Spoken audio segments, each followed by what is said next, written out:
Bismillahirrahmanirrahim. Alhamdulillahirabbil alamin. Hamdan katsiran thayyiban mubarakan fih kama yuhibbu rabbuna wa yardah. Wassalatu wassalam ala nabiyyina Muhammadin wa ala alihi wa sahbihi ajma'in, amma ba'du.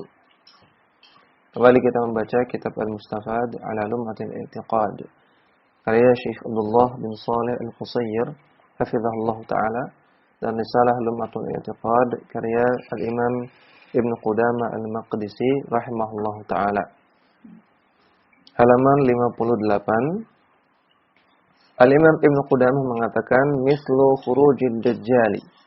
Di antara tanda hari kiamat contohnya adalah keluarnya Dajjal. Kita baca catatan kaki nomor 1. Minal imani bin Nabi sallallahu alaihi wasallam al-imanu bima akhbara bihi min amril masihid dajjali masihid dhalalati. Di antara wujud iman kepada Nabi sallallahu alaihi wasallam adalah mengimani apa-apa yang beliau kabarkan. Di antaranya mengimani tentang akan datangnya Al-Masih Ad-Dajjal. Al-Masih artinya orang yang meratakan sesuatu. Kalau di sini beliau jelaskan masihid dhalalah, orang yang meratakan kesesatan di muka bumi. Ini dia memenuhi bumi dengan kesesatan. Wa huwa syakhsun yahudiyyun qabihus surati syaitaniyun nash'ati.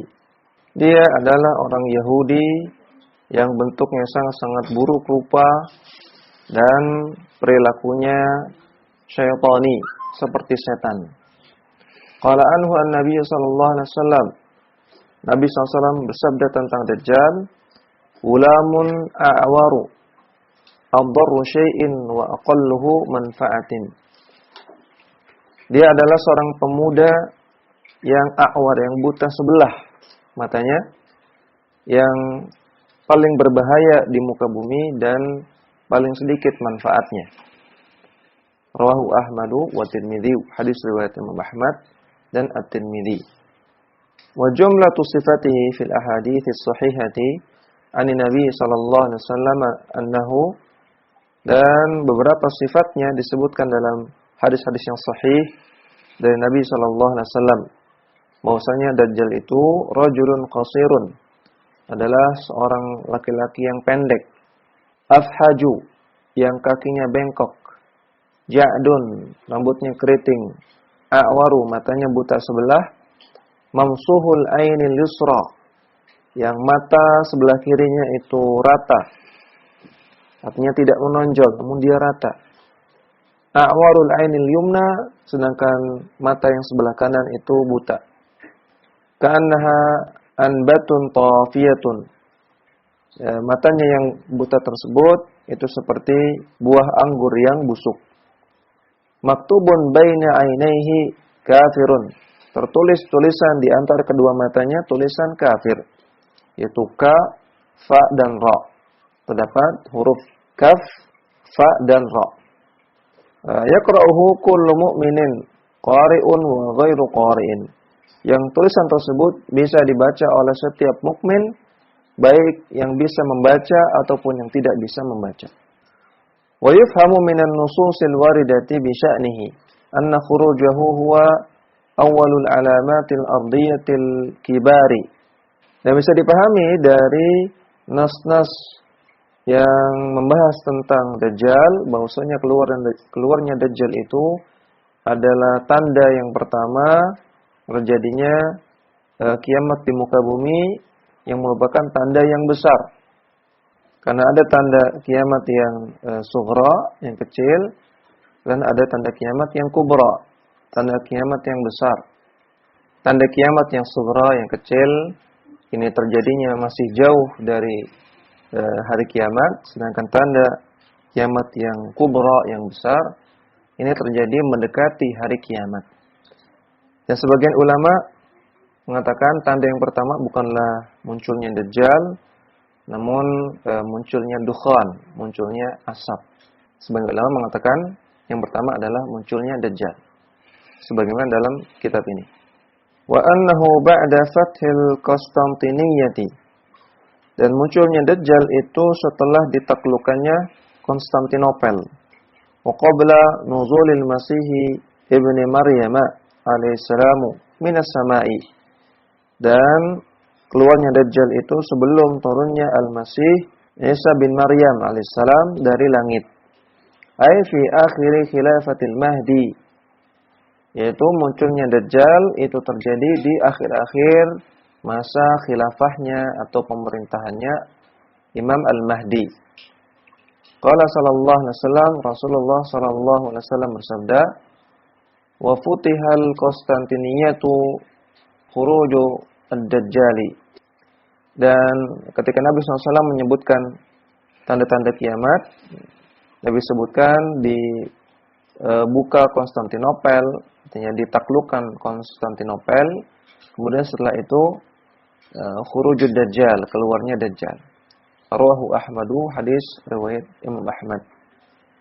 Ya, jadi ditaklukkannya Konstantinopel, demikian juga keluarnya Al-Imam Al-Mahdi, ini termasuk dalam asyratus sa'ah as-sughra, ciri-ciri kiamat yang kecil. Sedangkan keluarnya Dajjal itu termasuk asyratus sa'ah al-kubra, ciri-ciri kiamat yang kubra, yang besar. Wasumiyya ad-Dajjalu masihan imma li'annahu mamsuhul hajibi al-aymani wal-aini al-yumna tafiyatan. Dinamakan Masih, kenapa Dajjal dinamakan Masih? Kenapa ada julukan Masih? Yang tadi Masih itu artinya rata. Imma, kemungkinan yang pertama, li'annahu mamsuhul hajibi, karena keningnya itu rata. Al-hajib al-ayman, kening yang sebelah kanan itu rata. Wal-ainil yumna, dan juga mata yang sebelah kanan itu juga rata. Lawfiyatan, seperti sesuatu yang busuk. Au li'annahu yasihu fil ardi. Kemungkinan yang kedua dinamakan Al-Masih karena dia yasih. Yasih artinya melakukan perjalanan di muka bumi. Ad-Dajjal itu bisa melakukan perjalanan ke penjuru bumi dengan sangat cepat. Wasumiya ad-Dajjalu likafrati wa 'idhami dajlihi. Dinamakan ad-Dajjal. Kenapa dia dinamakan ad-Dajjal? Karena kafrati wa 'idhami dajlihi. Banyaknya dia dajjal. Dajjal artinya kadzib, berbohong. Banyaknya berbohong dan melakukan kebohongan-kebohongan yang besar.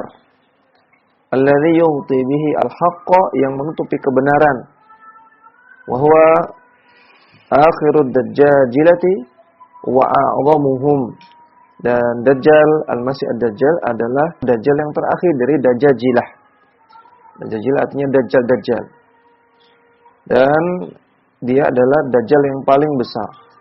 Ya, ini menunjukkan bahwasanya sebelum keluarnya Al-Masih ad-Dajjal itu juga banyak Dajjal-Dajjal kecil yang disebutkan dalam hadis yang lain. Yakunu fi akhir zaman Dajjalun kadzabun. Akan datang di akhir zaman para Dajjal-Dajjal yang pendusta. Ya'tunakum minal ahadithi bima lam tasma'u antum wala aba'ukum. Yang mereka akan menyampaikan kepada kalian perkataan berupa hadis-hadis yang tidak pernah kalian dengar atau juga tidak pernah didengar oleh ayah-ayah kalian. Hadis sahih riwayat Muslim. Yaitu orang-orang yang menyampaikan dan menyebarkan hadis-hadis palsu. Dan juga orang-orang yang berdusta dalam masalah agama. Orang yang menyampaikan keyakinan-keyakinan yang dusta. Keyakinan-keyakinan yang aneh yang tidak ada asalnya dari salafus saleh. Kata Nabi, ini adalah Dajjalun kadzabun. Para Dajjal-Dajjal kecil yang pendusta. Nah, di akhir zaman akan datang Dajjal yang mengakhiri keluarnya Dajjal-Dajjal kecil tersebut. Idzamu fitnatihi, qala sallallahu alaihi wasallam, fitnah Dajjal yang paling besar sebagaimana Nabi sebutkan, ma baina khalqi adama ila qiyamis saati amrun akbaru min fitnatid Dajjal. tidak ada perkara yang paling besar, yang paling mengerikan daripada fitnah Dajjal antara diciptakannya Nabi Adam sampai hari kiamat. Antara waktu ketika pertama kali manusia diciptakan sampai hari kiamat, maka fitnah, yaitu godaan, itu bencana, dan kesesatan yang paling besar adalah fitnah Dajjal. Wa fil musnadi wa sahihi Muslimin qala sallallahu alaihi wasallam. Dalam Musnad Ahmad, demikian juga dalam Sahih Muslim, Rasulullah bersabda, la yafirranna an-nasu min ad-dajjali fil jibali. Sungguh nanti manusia akan lari, akan kabur dari Dajjal sehingga mereka pergi ke gunung-gunung. Allahul musta'an. Wa min fitnatihi annahu yaqulu. Di antara bentuk fitnah Dajjal, godaan dari Dajjal, bahwasanya dia akan mengatakan ana rabbukum, saya adalah Rabb kalian. Kalau Nabi sallallahu alaihi wasallam, padahal Nabi bersabda, wala tarawna rabbakum hatta tamutu. Sungguh kalian tidak akan melihat Rabb kalian sampai kalian mati, sampai kalian meninggal. Maka di sinilah pentingnya ilmu. Orang yang berilmu mengetahui hadis Nabi, wala tarawna rabbakum hatta tamutu. Kalian tidak akan melihat Rabb kalian sampai kalian mati. Artinya tidak akan bisa melihat Allah di dunia. Orang yang menuntut ilmu, orang yang paham agama, orang yang belajar hadis akan paham hal ini. Maka ketika Dajjal mengatakan ana rabbukum, aku adalah Rabb kalian, orang yang berilmu tidak akan terpengaruh, tidak akan terpedaya. Dan dia yakin bahwasanya dia bukan Rabb, dia bukan Tuhan, dia bukan Allah, namun dia adalah Dajjal. Wa min fitnatihi annahu ma'ahu jannatan wa naran. Dan di antara godaan atau fitnah Dajjal, Dajjal itu memiliki surga dan neraka. Memiliki surga ala Dajjal dan neraka ala Dajjal. Ya, bukan surga neraka sebenarnya. Fanaruhu jannatun. Maka nerakanya Dajjal itulah surga yang sebenarnya.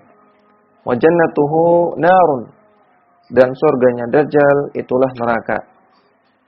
Artinya Dajjal itu akan menawarkan kenikmatan-kenikmatan seperti surga dan akan mengancam dengan hal-hal yang mengerikan seperti neraka. Maka orang yang ditawari kenikmatan-kenikmatan oleh Dajjal dan dia terperdaya, maka sesungguhnya dia menuju neraka Allah Subhanahu wa taala.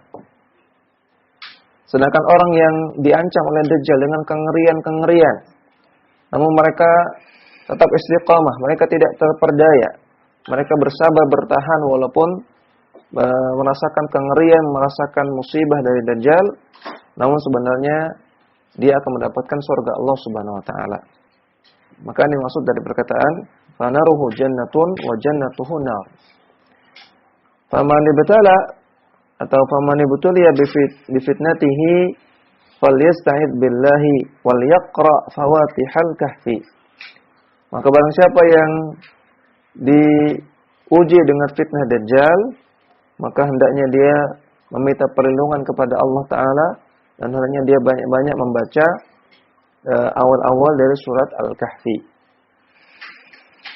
Ya, di antara upaya untuk bisa terlindungi dari fitnah Dajjal adalah dengan menghafalkan dan juga banyak-banyak membaca awal-awal surat Al-Kahfi.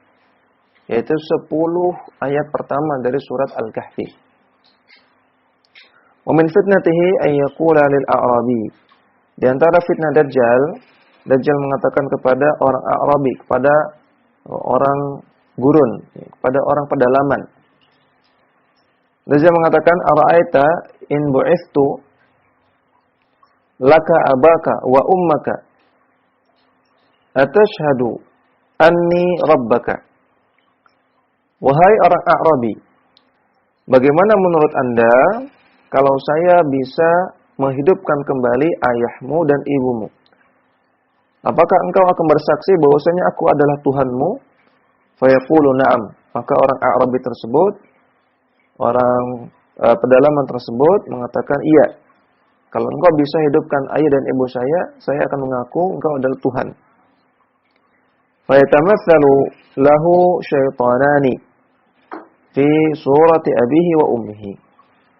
Maka dua setan itu menyerupai bentuk ibunya dan bapaknya atas perintah Dajjal. Fayaqulani ya bunayya ittabi'hu. Kemudian dua setan tersebut yang berbentuk ayah dan ibunya mengatakan, wahai anakku, ikutilah dia, ikutilah Dajjal. Fa innahu rabbaka. Fa innahu rabbuka, karena dia adalah Rabbmu, kata si setan.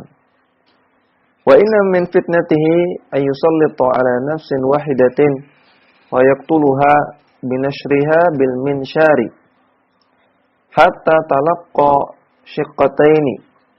Di antara fitnah Dajjal, di antara musibah atau cobaan dari Dajjal, bahwasanya dia bisa menguasai atau menangkap seseorang, kemudian dia membunuhnya, kemudian dia membelahnya menjadi dua, ya, membelahnya dengan gergaji bin minsyar sampai dia terbelah menjadi dua.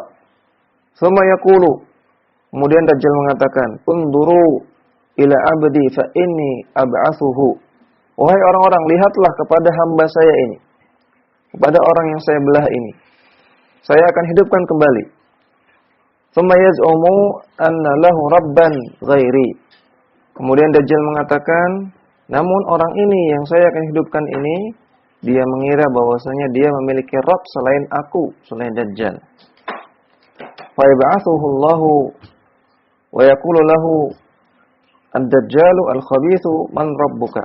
Kemudian Allah pun menghidupkan kembali orang tersebut, dan Dajjal mengatakan kepada orang yang dihidupkan tersebut, siapa Rabbmu, siapa Tuhanmu? Fa yaqulu rabbi Allah. Maka orang yang dihidupkan tersebut mengatakan, Rabbku adalah Allah. Wa anta aduwullahi, dan engkau, wahai Dajjal, engkau adalah musuh Allah. Fa anta Dajjal wallahi, engkau adalah Dajjal demi Allah. Ma kuntu qattu asyadda basiratin bika minal yaumi. Sungguh aku lebih yakin lagi bahwasanya engkau adalah Dajjal hari ini. Artinya orang ini sebelum dia dibunuh oleh Dajjal, dia yakin bahwasanya dia adalah Dajjal. Ketika dia dibunuh kemudian dihidupkan kembali, dia menjadi semakin yakin bahwasanya dia adalah Dajjal. Bahwasanya yang bicara dengan dia itu adalah Dajjal. Bukan malah mengimani Dajjal adalah Rabb. Karena orang ini tahu bahwasanya akan datang Dajjal dan dia bisa mematikan dan menghidupkan orang, tentunya dengan izin Allah Subhanahu wa taala. Makanya juga di antara faedah seseorang itu punya ilmu. Ketika seorang itu punya ilmu, maka dia tidak akan terperdaya oleh Dajjal. Ilmu yang dimiliki akan melindungi dia dari Dajjal. Maka di antara hal penting untuk mewaspadai fitnah Dajjal, untuk melindungi diri dari fitnah Dajjal adalah kita menuntut ilmu syar'i. Ya, kemudian wa inna min fitnatihi ay ya'murus samaa'a an tumtira wa tumtiru wa ya'murul arda an tanbuta fatanbutu. Di antara fitnah Dajjal, di antara godaan dan musibah dari Dajjal, bahwasanya dia bisa memerintahkan langit untuk menurunkan hujan. Maka hujan pun turun. Kemudian dia juga bisa memerintahkan bumi untuk menumbuhkan tumbuhan, dan tumbuhan pun akhirnya tumbuh.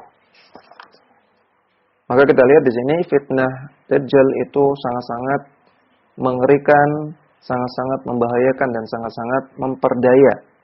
Bagaimana tidak ketika ada yang bisa menghidupkan, mematikan orang. Maka orang yang imannya lemah akan langsung percaya dia adalah Tuhan. Bagaimana tidak ketika Dajjal bisa memberikan kenikmatan-kenikmatan dan bisa menurunkan hujan, bisa menumbuhkan tumbuhan-tumbuhan, bisa menurunkan hujan ketika kondisi paceklik, kemarau, kekeringan. Maka orang-orang yang tidak tahan dengan haus, tidak tahan dengan kelaparan, maka akan terpedaya. Demikian juga bisa menumbuhkan tumbuhan-tumbuhan yang tadinya semua tanam-tanaman yang dimakan oleh manusia itu tidak tumbuh, sehingga manusia kelaparan. Kemudian Di tengah kelaparan Dajjal datang menumbuhkan tumbuhan-tumbuhan untuk dimakan. Maka iman yang lemah akan langsung terperdaya, akan langsung percaya bahwasanya dia adalah Tuhan, penyelamat. Orang imannya lemah akan menganggap Dajjal ini pahlawan. Maka ini ujian yang sangat mengerikan sekali, ujian yang sangat besar sekali. Maka hendaknya di antara kita tidak ada yang merasa aman dari ujian atau dari fitnah Dajjal. Hendaknya kita merasa takut dan kita minta perlindungan kepada Allah Subhanahu wa taala. Wa amma nihayatu Dajjali fa innal Masiha Isa ibn Maryam alaihi salamu ba'da nuzulihi minas sama'i yudrikun nasa yusalluna subha wa ra'a imamihim rajulin salihin huwal mahdiyyu. Adapun tentang akhir kehidupan dari Dajjal, yaitu bahwasanya Al-Masih Isa bin Maryam alaihissalam setelah dia turun dari langit, dia mendapati orang-orang sedang salat subuh. Maka Nabi Isa alaihissalam turun dari langit di waktu subuh, ketika orang-orang sedang salat subuh. Dan orang-orang salat subuh bermakmum kepada imam mereka, seorang laki-laki yang soleh, yaitu Al-Mahdi. Fa yusalli ma'ahum mu'tamman bidzalikal imami. Nabi Isa pun salat bersama kaum muslimin bermakmum kepada Imam Mahdi. Fa idzan sarafa qala Isa alaihissalam. Ketika orang-orang selesai salat, maka Nabi Isa mengatakan, "Iftahu al-baba." Fayaftahunahu wa wara'ahu ad-dajjalu ma'ahu sab'una alfin yahudiyin. Nabi Isa mengatakan, bukalah pintu, yaitu pintu masjid. Kemudian orang-orang pun membuka pintunya. Ternyata di balik pintu ada Dajjal, dan bersama Dajjal ada 70.000 orang-orang Yahudi. Kulluhum dhu sayfin. Dan setiap mereka membawa pedang yang muhalla, yang dihiasi. Wasajin, dan mereka juga membawa tongkat kayu. فَإِذَا نَظَرَ إِلَيْهِ الدَّجَّالُ ذَابَ كَمَا يَذُوبُ الْمِلْحُ فِي الْمَاءِ. Ketika Dajjal melihat Nabi Isa alaihissalam, maka dia pun mulai meleleh seperti larutnya garam di dalam air. Wa yantaliqu hariban fayudrikuhu Isa alaihissalam. Kemudian Dajjal pun bergerak untuk memerangi kaum muslimin, dan di dalam perang dia mendapati Nabi Isa alaihissalam. Dia bertemu dengan Nabi Isa. Inda Babi Luddin Asy-Syarqi, di suatu tempat yang namanya Babu Lud, di sebelah timur. Fayat'unuhu biharbatihi fayaqtuluhu wa yazamullahu al-yahuda. Maka Nabi Isa pun menusuk Dajjal dengan tombaknya dan membunuhnya, dan Allah pun musnahkan orang-orang Yahudi. Ila akhir hadis, sampai akhir hadis. Ini disebutkan dalam sebuah hadis yang panjang riwayat Ibnu Majah. Ya, demikian dulu yang kita baca, mudah-mudahan bermanfaat. Wassallallahu ala nabiyyina Muhammadin wa ala alihi washabbihi wasallam. Wassallallahu ala nabiyyina Muhammadin wa ala alihi washabbihi wasallam.